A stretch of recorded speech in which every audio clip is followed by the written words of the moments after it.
I'm Winnifred Lewis. I'm a professor in the School of Psychology here at the University of Queensland. Thanks for inviting us, Winnifred and Nancy. I'm Nicole Tujague. I'm a Kelleigh South Sea Island woman, co-founder of the Seedling Group. And I'm the other co-founder of the Seedling Group. I'm Kelleigh Ryan, and I'm Cubby and Australian South Sea Islander. And I'm Nancy Pachana, and I'm also a professor in the School of Psychology, and I'm originally from the United States, but been here almost 25 years. And so pleased to have this chance in conversation to talk with my good friends Kelleigh and Nicole about our project with the Seedling Group. But maybe just a couple of words on who the Seedling Group is. The Seedling Group started in 2013, Nancy, when we were asked to go into community to do some work around suicide prevention. We went up to the Kimberley, and we both had real jobs at that time. And then we threw together the Seedling Group to go and do that project. And then that just then this landslide just started happening with all this work. So obviously there was a need in the space.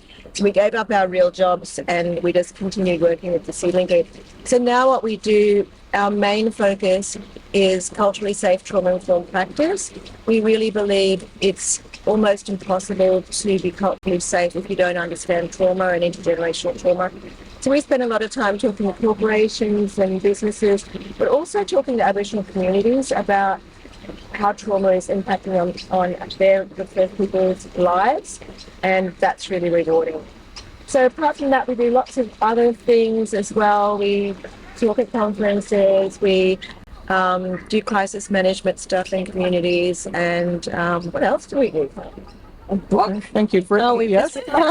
We have just written a book, and what happened there was we were doing face-to-face training all over Australia, very exhausting. Then COVID hit, and so we thought, okay, what do we do now? So we went online and did the training online, which is available online through our website.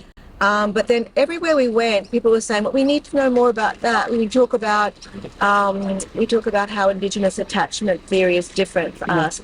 People are saying, well, how do we find out more about that?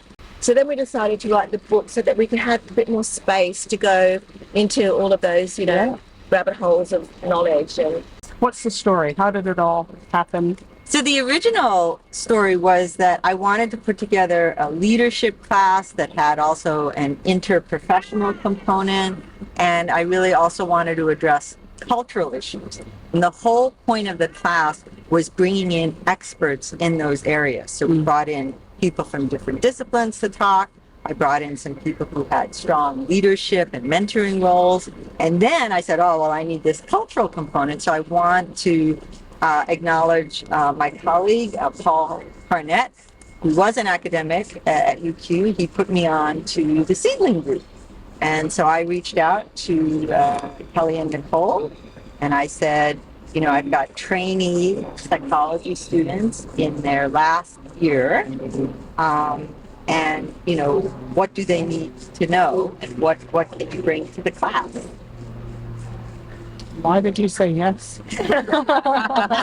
Why did you say yes? I just went along because I do what I'm told. It's interesting. I said yes because being a psychologist and I'm on the board of the Australian Indigenous Psychologists Association. And at the time, I think I was on the board of Indigenous Allied Health Australia.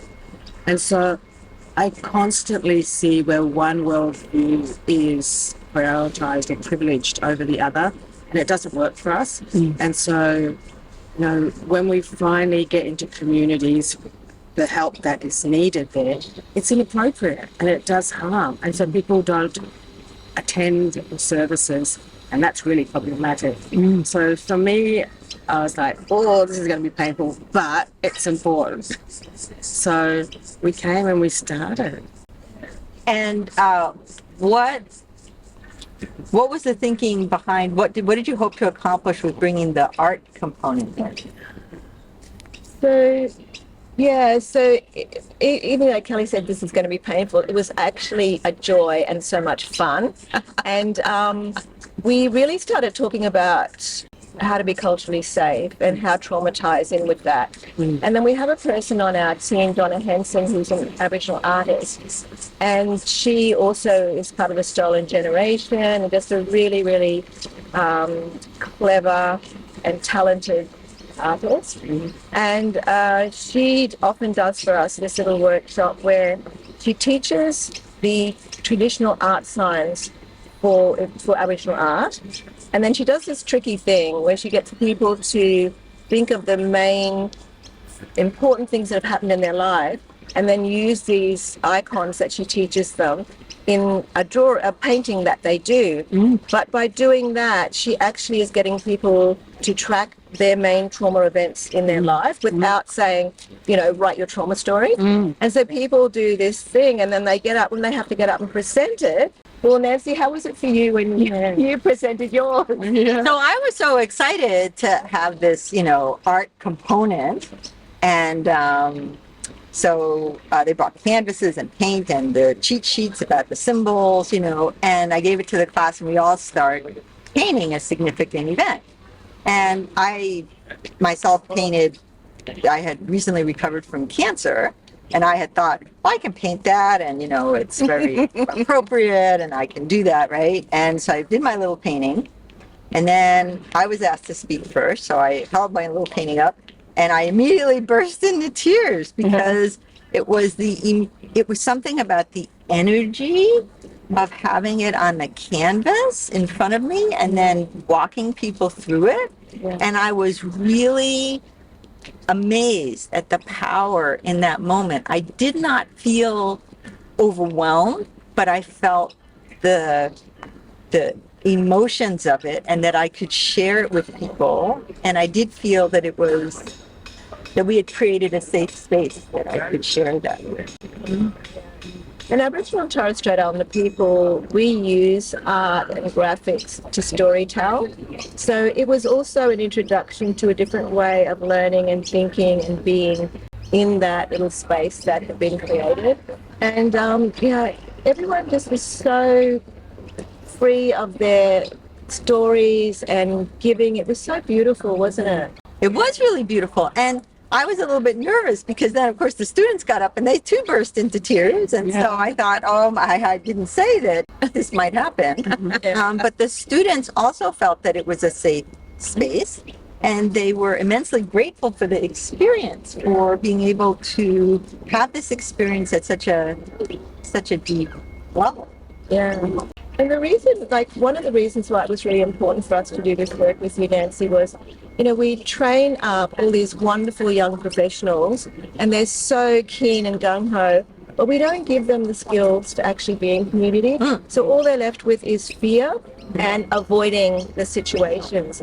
So for someone to be able to feel confident enough, and I think just having a room full of Indigenous people talking about stuff and doing the painting and everything, they sort of thought, this is not so scary. And I also think they left thinking, I actually know where I've got to focus to learn more now, because you can't teach everything in one day, right? But you can take away the fear of being somewhere and learning. And I felt that's what your students did really well. They let down their guards and went, it's okay to not know everything. And it's okay to understand now how trauma fits into this picture. And I've got my own trauma story and I know how that feels from inside, right? So how does it change my perspective when I'm talking to an Aboriginal or Torres Strait Islander person? And they had Donna, Stolen Generation person, telling her story, standing in front of them, not scary, and just teaching her beautiful skills. Yeah. It was the beginning of a relationship. That's right. And for the students to understand that relationship is key here. When you learn skills, it's often about the transaction, and we're relational. So if you can't make a relationship, if you can't start the relationship, it's not going to work, because otherwise you're just taking or giving. So it's all transactional instead of relational. Relational is so important. The student I saw of yours, I've seen a couple, but the one that came up to me and said hello was I think it was really remote, maybe on our trip to Large Manu. like that's remote. Yeah, yeah, yeah. And yeah, we ran into her somewhere. And she came up and said, "Oh, do you remember me? I did your training." And I thought, and here you are in the middle of, Remote Aboriginal community, and yeah, Really? happy. It's funny because we still see that people aren't culturally safe or trauma informed. So it keeps going back to that with all the new research that's come out and Yes. all that sort of stuff.